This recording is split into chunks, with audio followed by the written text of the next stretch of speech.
Ese ubundi iyo bavuze abayahudi wumva iki? Benshi bakeka ko abanya israheli bose ari abayahudi, ariko ntago ariko bimeze. Nkuko wikipedia ibisobanura, abayahudi ni ubwoko bw'abantu bahuje umuco n'idini rya kiyahudi, baturutse mu bisiraheri ndetse n'abaheburayo, bagakomoka kuri Yuda nk'umwe mu miryango 12 ya Israheli. Iby'inkomoko y'abayahudi ni birebire cyane, ntago umuntu yabivuga ngo abirangize, ahubwo reka tuganire ibi. Ahagana mu 1930 kugeza mu 1948, kuba umuyahudi byari nk'icyaha mu bice bimwe na bimwe by'Uburayi. Muri iki gihe nibwo Hitler yari umuyobozi mu Budage mu ishyaka ry'abanazi ritahwemye gutoteza no kwica abayahudi igihe kinini. Uyu Hitler ntago yigeze ahisha urwango runuka yari afitiye abayahudi ndetse n'imigambi mitindi yahoraga bateganyiriza. Mu gitabo cye yanditse mu 1930 ubwo yari afunze yise Mein Kampf, bisobanuye mu kinyarwanda intambara yanjye cyangwa my struggle mu cyongereza, Hitler avuga ko abayahudi ari nk'igituntu mu bantu, kandi aramutse agiye ku butegetsi intego ye ya mbere yaba iyo gushinga ubuyobozi buvangura abayahudi ndetse byaba ngombwa akabarimbura bose. Ibi byaje kwigaragaza mu 1939 kugeza mu 1944 ubwo habagaho jenoside yakorewe abayahudi yiswe Holocaust Genocide, ikozwe na Hitler ndetse n'abanazi bo mu Budage. Bitari impanuka, ahubwo hari umugambi wubatswe unategura igihe kinini. Ese ubundi kubera iki Hitler yangaga abayahudi ku rwego rukabije kugeza n'aho atangiye kubamarira ku icumu? Intandaro y'urwango Hitler yangaga abayahudi yo ntagizwe neza, ariko muri iki gitabo Mein Kampf avuga ko yabitewe n'intambara ye bwite yamazemo igihe kirekire, nk'uko byatangajwe n'ikinyamakuru Anne Frank House. Nyuma y'intambara ya mbere y'isi mu 1918, Hitler kimwe n'abandi basirikare babwiye ko ubwami bw'Abadage butatsinzwe ku murongo w'urugamba, ahubwo ko bagambaniwe. Hitler mu gushaka kugaragaza ko azi uko byagenze yahise azana igitekerezo cy'uko abayahudi bafatanyije n'abakomunisite aribo bagambaniye Ubudage. Ibi byatumye Abadage batangira kwanga urunuka abayahudi nk'abantu batumye batsindwa intambara ya mbere y'isi. Iri turufu Hitler yaje kurikoresha yiyamamaza, ndetse mu 1932 aba umuyobozi w'ikirenga w'Ubudage. Yamana izirikana abayo, Hitler ntabwo yashoboye kugera ku mugambi we mubisha wo kurimbura abayahudi. Yego hapfuye miliyoni zirenga 6 z'abayahudi, ariko hari abarokotse ndetse bubaka na leta ikomeye cyane ya Israheli. Nubwo ubwoko bwatotejwe bukababazwa, ntibyabujije kugera kuri bumwe mu buvumbuzi bukomeye bwahinduye icyerekezo cy'isi, haba mu myigire, ikoranabuhanga ndetse n'ubundi buzima rusange. Nguhaye ikaze wowe kuri iki kiganiro sobanukirwa kuri Ahupa Visual Radio. Muri iyi video tugiye kurebera hamwe ubuvumbuzi 10 bw'abayahudi bwahinduye icyerekezo cy'isi mu mfuruka zose, haba mu ikoranabuhanga, ubuvuzi ndetse n'ubukungu. Njye mugiye kubana ndi Intwari Bertrand, nkwibutsa kandi ko iyi video ushobora kuyisanga kuri YouTube channel yanjye ariyo Kayira Bertrand, ukibuka gukora like na subscribe kugira ngo n'izindi video nziza nk'iyi zijye zikugeraho byoroshye. Ku mwanya wa mbere mu buvumbuzi butangaje bwakozwe n'abayahudi haza Google. Ninde utazi Google? Urubuga hafi buri muntu wese wo ku isi akoresha mu gushaka ibintu hafi ya byose kuri murandasi. Uru rubuga rwaramamaye cyane, ari nako rwigwizaho ubutunzi. Abashinze Google ni impunzi z'abayahudi zahungiye muri Leta Zunze Ubumwe za Amerika ubwo bahungaga itotezwa ryakorerwaga abayahudi mu cyari Leta Zunze Ubumwe z'Abasoviyeti. Uru rubuga rugoboka benshi rwashinzwe na Sergey Brin afatanyije na mugenzi we Larry Page, bose bafite inkomoko ku Bayahudi. Aba bombi babaye inshuti z'akadasohoka ubwo bigaga muri kaminuza ya Stanford muri Amerika. Nyuma baje guhuza igitekerezo, ndetse muri Nzeri 1998 bamurikira urubuga i California muri Amerika. Uru rubuga ntirwahoze rwitwa Google, rwitwaga Backrub.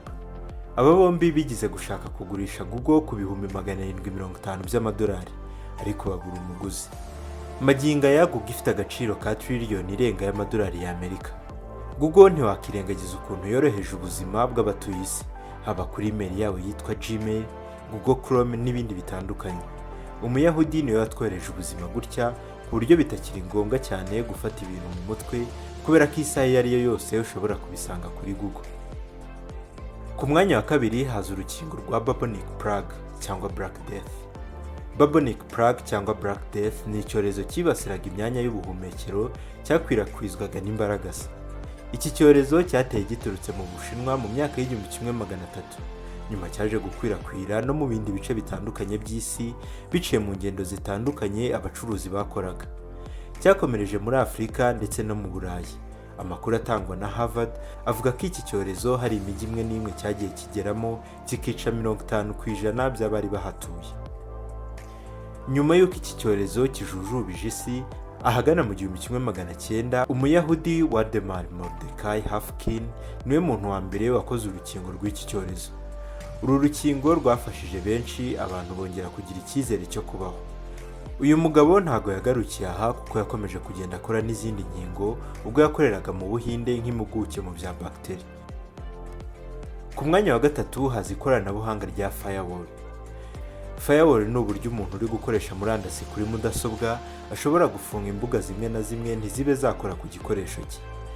Firewall igenzura neza urujya n'uruza rwa network iri kuri mudasobwa yawe ku buryo ishobora gufunga imbuga zimwe na zimwe mu gihe bikekwa ko zishobora gutera ibibazo mudasobwa yawe, nko kuba yahakingwa cyangwa ikajyaho virusi. Ubu buvumbuzi bwazanywe na Marcus J. Ranham, umuvumbuzi mu bya mudasobwa ndetse n'umutekano wa network zayo, Computer and Network Security Innovator. Kubera ubu buvumbuzi, computer yawe ishobora kuba yahagarika ibitero bimwe na bimwe by'ikoranabuhanga cyangwa ikakurinda kuba wadownloadinga amavirusi ashobora kwangiza mudasobwa yawe. Ku mwanya wa kane haza ikoranabuhanga rya WhatsApp. Abantu benshi mu Rwanda twita WhatsApp urubuga. Ese wari uzi ko uru rubuga rufasha imbaga nyamwinshi kuganira hatitawe ku ntera iri hagati y'abaganira, rwahimbwe n'umuyahudi nk'umwe wagiye muri Leta Zunze Ubumwe za Amerika ahunze itotezwa ryakorerwaga abayahudi, antisemitism. Mu 1992, Kumu na mama we bavuye aho bari batuye muri Ukraine bajya kuba muri California aho muri Leta Zunze Ubumwe za Amerika. Uyu Kumu yari umuhanga mu bya mudasobwa, dore ko yanakundaga gusoma ibitabo byinshi bivuga kuri zo. Nubwo ubuzima bwabanje kumugora bitewe no kubura ababyeyi be bombi, Kumu yaje kujya muri kaminuza ndetse anashinga WhatsApp, urubuga abantu benshi batuye isi bakoresha bavugana, baba bari kure cyangwa bari hafi.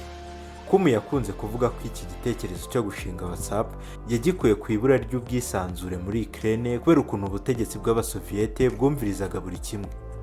Amaze kuvayo rero yifuje gukora urubuga abantu bazajya baganiriraho kandi bisanzuye.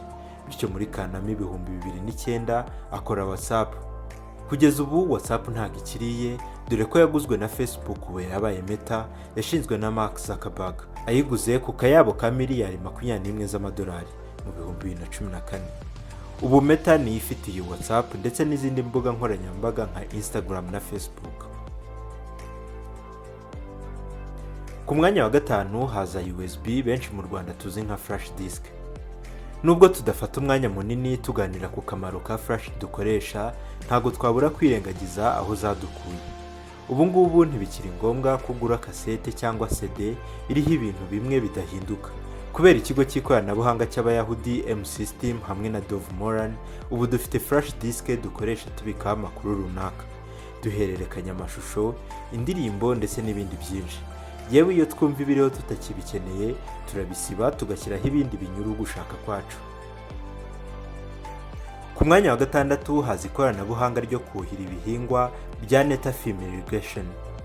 Netafim Irrigation ni kompanyi y'abanya-Israheli ikora ibikoresho bitandukanye byifashishwa mu kuhira ibihingwa. Aba bazanye uburyo bwo kuhira imyaka, aho imipira itwara amazi ishyirwa mu mirima ikajya yuhira amazi ahita agera ku mizi y'ibiti mu buryo bwihuse, aho gukoresha uburyo bwo kubanza kuyakwirakwiza mu butaka. Ubu buryo bwo kuhira bukoreshwa ahantu henshi cyane ku isi, cyane cyane mu kuhira imirima minini cyane y'ibisheke. Ubu buryo bukoreshwa n'inganda nyinshi zo ku isi cyane zikora isukari iva mu bisheke. Ubu buryo bwo kuhira kandi burinda ko amazi yakuhirwa ahatarabugenewe. Iki gitangaza mu buhinzi cyazanywe na Sim Kabras, umuyahudi washaka gufasha igihugu cye kongera umusaruro w'ubuhinzi kandi yakoreshejwe amazi make, dore ko Israheli iba mu butayu, aho amazi aba agomba gukoreshwa mu buryo bwabugenewe hirindwa kwangiza make ahari. Ubu buvumbuzi bwagiye bufasha ibihugu bitandukanye kuva mu 1965 ndetse na hano mu Rwanda twatangiye kubukoresha mu rwego rwo kuzamura umusaruro ukomoka ku buhinzi. Ku mwanya wa 7 haza ikoranabuhanga rya Rewalk. Iki gikoresho gifasha umuntu udashobora guhagarara kuba yahagarara neza, yewe kikanamufasha kugenda. Umuntu ugenda akoresheje iri koranabuhanga rya Rewalk n'ubundi akenera imbago. Rewalk yambara ku maguru maze ikaba nk'aho iri kukugendesha. Ubu buvumbuzi bwazanywe na Dr. Amit Goffer w'umuyahudi. Yakoze ubu bushakashatsi nyuma yahuye n'impanuka ikamusiga ari pararize kuva ku gice cy'aho amaguru atereye kumanura. Yifuje kuba yakongera gusubirana ubushobozi bwo kuba yagenda ndetse no gufasha abantu baba barahuye n'ikibazo nk'iki, maze ashyira ahagaragara iki gikoresho mu 2014. Rewalk yagaragaye bwa mbere mu marushanwa ya Paralympic yabereye mu Bwongereza mu mujyi wa London. Iki gikoresho cyahaye icyizere abantu benshi ndetse gishimangira ubumuntu n'ubwenge bwa Dr. Amit Goffer mu gufasha ababana n'ubumuga bwo kutagenda. No mu bukungu abayahudi ntibatanzwe. Ku mwanya wa 8 abayahudi nibo bavumbuye kapitalisme. Kapitalisme ni ubwoko bw'ubukungu bushishikariza abantu gukora cyane ndetse bukabaha umudendezo. Muri kapitalisme ukoze cyane ni ukomera kurusha abandi, kandi leta ntago ibigomba kwivanga mu byemezo by'aba rwiyemezamirimo. Ubyemere cyangwa ubihakane, kapitalisme nibwo bukungu bukoreshwa ahantu hafi ya hose ku isi. Nubwo bakeka ko kapitalisme yavuye muri Amerika cyangwa mu Burayi, umwanditsi Yose mu nkuru yashyize ku rubuga rwa jpost.com mu 2018 agaragaza ko kapitalisme yazanwe bwa mbere n'umunyapolitike mu by'ubukungu w'umuyahudi David Ricardo, ubwo yandikaga igitabo yise Principle of Economy and Taxation. Dushyize mu Kinyarwanda byaba ari nk'amahame ya politike y'ubukungu no gusoresha. Uyu munsi David Ricardo afatwa nk'umwe mu babyeyi ba kapitalisme. Ku mwanya wa 9 haza ikoranabuhanga rya genetic engineering. Genetic engineering ni uburyo abahanga mu by'ubuzima na tekinoloji bahindura utunyangingo twa bimwe mu binyabuzima bahereye ku miterere yatwo. Ubu buryo bushobora gukoreshwa mu buryo butandukanye, haba mu gukora imiti yica udukoko twibasira ibihingwa ndetse no gukora imiti ya zimwe mu ndwara za karande nka kanseri. Ubu buvumbuzi tubukesha umushakashatsi w'umuyahudi Paul Bag. Bamwe mu bahanga bagiye bagaragaza ibintu bitandukanye ubu buvumbuzi buzageraho birenze kure ibyo kuvura indwara. Mu gitabo cya Yuval Noah Harari yise Homo Deus, avuga ko mu myaka nka 200 iri imbere abantu bazakoresha genetic engineering basimbuza uturemangingo tw'imibiri tuzaba twarashaje, bityo bakaba bazajya babasha kubaho ubuzima bwa gisore igihe cyose. Yuval akomeza agaragaza ko ibi baramutse babigezeho nta muntu wazongera gupfa azize izabukuru, ku buryo abantu bazabaho ubuzima buzira gupfa. Abantu bazajya bapfa muri ibyo bihe ni abazaba bazize urugomo, intambara, impanuka cyangwa indwara nshyashya zaba zaradutse zitarabonerwa imiti n'inkingo. Ku mwanya wa 10 haza stainless steel, ibyuma bizura umugesi. Ntago twavuga ko abayahudi aribo bavumbuye ibyuma kubera ko byahozeho kuva kera. Gusa hari uruhare rukomeye abayahudi bagize byo gukora ibyuma bizira umugesi. Ibi byuma bya stainless bishobora kubakishwa mu mazi kuko umugese uba udashobora kubiganza. Mu 1893 Hans Gottschmidt yashyize ahagaragara uburyo inganda zakora ibyuma bitarimo ikinyabutabire cya carbon chromium, dore ko aricyo gitera ingese. Guhera mu 1895 ibyuma bizira umugese byatangiye gushyirwa hanze ari byinshi. Bimwe mu bibazo byibasiraga abubatsi biba bitangiye gukemuka. Gusa si abubatsi gusa babyungukiyemo, natwe twabashije kubona amakanya, ibiyiko, ibyuma byo mu gikoni ndetse n'amasafuriya bizira umugese kandi bikoreshwa igihe kinini. Nubwo abayahudi bahuye n'isanganya abenshi bakicwa, ntibyakuyeho ibigwi byabo. Tumaze kurebera hamwe bimwe mu bintu abayahudi bavumbuye bigahita bihindura ubuzima bw'abatuye isi bose. Ibi ngibi hari isomo twakigiramo ry'uko ikitakurimbuye kigukomeza. Ushobora guhura n'ibibazo bitandukanye ariko ntuzemere kuba imbata yabyo. Ujye uharanira kugera ku nzozi zawe igihe ukiri muzima. Ngayo nguko rero ngibyo iby'ubuvumbuzi bw'abayahudi bwahinduriye abatuye isi yose ubuzima. Muri iyi video twagarutse ku buvumbuzi 10 bwazanywe n'abayahudi ndetse n'abafite inkomoko ku bayahudi bwagize ingaruka nziza ku batuye isi. ntucikwe na video iri bukurikira iyi kuko turi bugaruke ku mpamvu itangaje yatumye Hitler yanga Abayahudi urunuka kugeza atangiye no kubica mu myaka y'1940. Wakoze wabanye nanjye mu kiganiro sobanukirwa kuri aho Pavijo Radio. Mwari muri kumwe muri iyi video Rikayire Ntwari Bertrand. Mwibutsa ko kandi niba utabashije gutangira nanjye muri iyi video ushobora kuyisanga kuri YouTube channel yanjye ariyo Kayire Bertrand. Ukibuka gukora like na subscribe kugira ngo n'izindi video nziza nk'iyi zigeze kugeraho byoroshye. Amahoro.